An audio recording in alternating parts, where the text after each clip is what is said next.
উচ্চ বিদ্যালয়ের বার্ষিক ক্রীড়া প্রতিযোগিতায় বিজ্ঞ শিক্ষক মন্ডলী এবং শিক্ষার্থীবৃন্দ, এলাকাবাসী, আমাদের এই বিদ্যালয়ে প্রতি বছর বার্ষিক ক্রীড়া প্রতিযোগিতায় সকলেরই একটা উৎসবমুখর পরিবেশ সৃষ্টি হয়। এবারে এর ব্যতিক্রম হয়নি।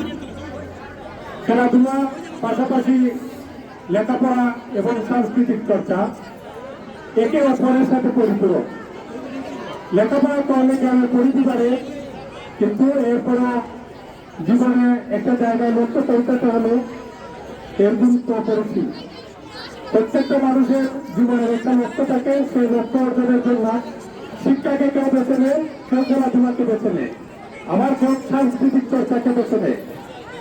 লেখাপড়া দিয়ে ক্যারিয়ার করা যায়, খেলাধুলা দিয়ে ক্যারিয়ার করা যায়, গান বাজনা বা অন্যান্য শিক্ষা বিনোদন দিয়েও ক্যারিয়ার করা যায়।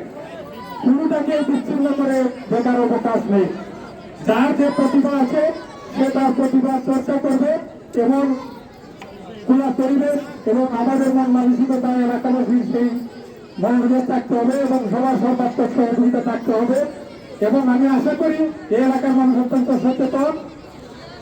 প্রত্যেকটা শিক্ষার্থী তার প্রতিভাকে মূল্যায়ন করবে এবং সেই পরিবেশ সৃষ্টি করতে সবার সহযোগিতা অব্যাহত থাকবে।